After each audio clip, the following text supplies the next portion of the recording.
Okay.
At 10, the draw for the biggest World Cup ever has taken place. A tournament that will dominate our TV screens for much of next summer.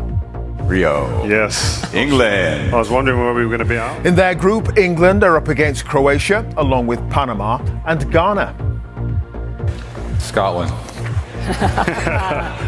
While Scotland, in their first World Cup final since 1998, have drawn Morocco, Haiti, and the mighty Brazil. I'm live here at the Kennedy Center in Washington, where teams and their fans now know their potential paths to glory after a draw that mixed football with politics.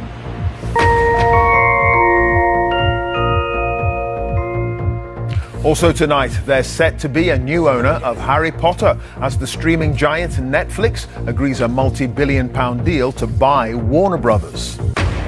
A woman who had to wait more than 8 years for her rapist to be jailed says the experience has left her feeling unheard and ignored.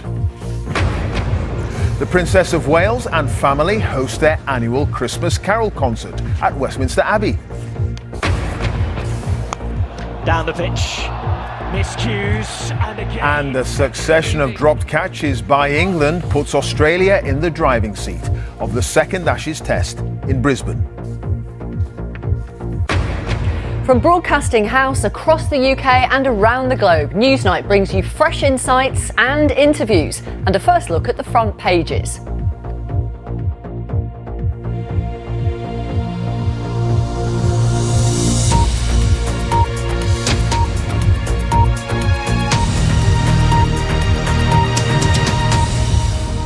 Hello to you. It's by far the most popular sport on the planet, with the draw for football's showpiece event, the World Cup, taking place in a star-studded ceremony this evening in Washington, D.C. It'll be the biggest World Cup in history, with 48 countries taking part, hosted by the US, Mexico and Canada. Now, it's the biggest deal the streaming service Netflix has ever made, agreeing to buy Warner Brothers Discovery's film and streaming business for a cool $82 billion.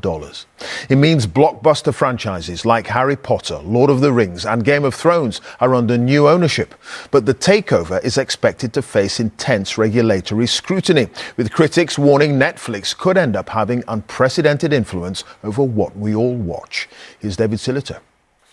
Now here, a former doctor has been charged with sexually assaulting nearly 40 patients in his care. Nathaniel Spencer, who's 38 and from Birmingham, has been charged with 36 offences, some involving children. The assaults are alleged to have taken place between 2017 and 2021, with the former doctor having worked at the Royal Stoke University Hospital and Russell Hall Hospital in Dudley. He'll appear before magistrates next month. A woman who had to wait more than 8 years for her rapist to be jailed has severely criticised the criminal justice system, saying it left her unheard and ignored. The victim, who cannot be named for legal reasons, made the allegation of rape back in 2017, and today her attacker was sentenced following years of delays. Here's Michael Buchanan.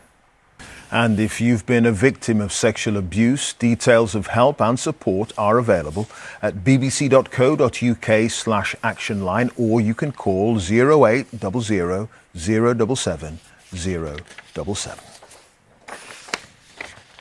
On the final day of his state visit to India, Vladimir Putin says he's ready to provide Delhi with uninterrupted shipments of fuel. Now, America has imposed high trade tariffs on India in an attempt to halt Russian oil shipments, which Washington says helps fuel and fund the Kremlin's war in Ukraine. But Mr. Putin has questioned why India is actually being punished when America itself continues to buy nuclear fuel from Moscow. Steve Rosenberg has the latest from Delhi. These images released by the Pentagon in Washington show the latest US military strike on a boat said to be carrying drugs off the coast of Central America. Now, the attack is said to have taken place yesterday and killed 4 men on board. Now, the airstrikes began back in September in the international waters of the Caribbean and Eastern Pacific on the orders of Donald Trump. So far, 22 suspected drug smuggling boats have been destroyed, with at least 87 people being killed. Now, the White House says it's defending America against what it calls narco-terrorism originating in countries like Venezuela and Colombia. However, critics warn the airstrikes are criminal acts in breach of international law. Sarah Smith has more from Washington. Now, what's coming up over on Newsnight on BBC Two shortly? Matt has more details. Hi there, Matt. Yeah, thanks, Clive. Well, we're covering exactly that story as Donald Trump finally gets his Peace Prize from the world of football. We'll ask, how does that fit with his military threats to Venezuela? And the actor Timothy Spall talks to us about his new festive film and why he thinks it's this season to be silly. That's Newsnight, BBC Two, iPlayer, and Around the World on BBC News, all from 10:30. Thanks, Matt.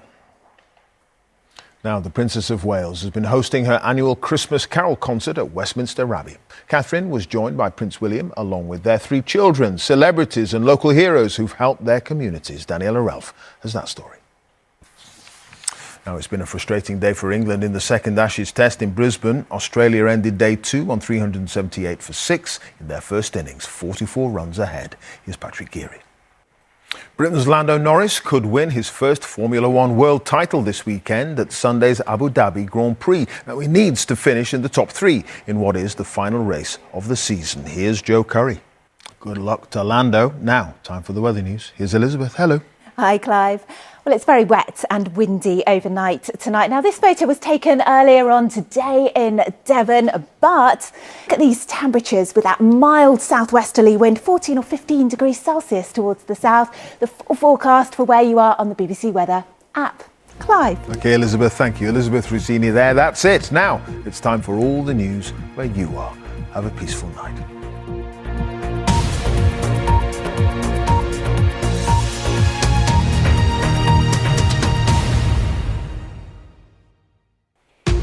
It's possibly London's longest bus diversion, 2.5 miles instead of a few hundred metres.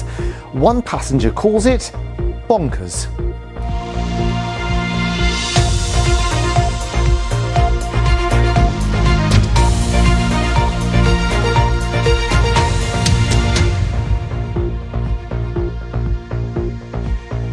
Very good evening, I'm Assad Ahmed. The bus route is the 274. It goes from Islington to Lancaster Gate, but the journey is currently taking longer because the route has become longer.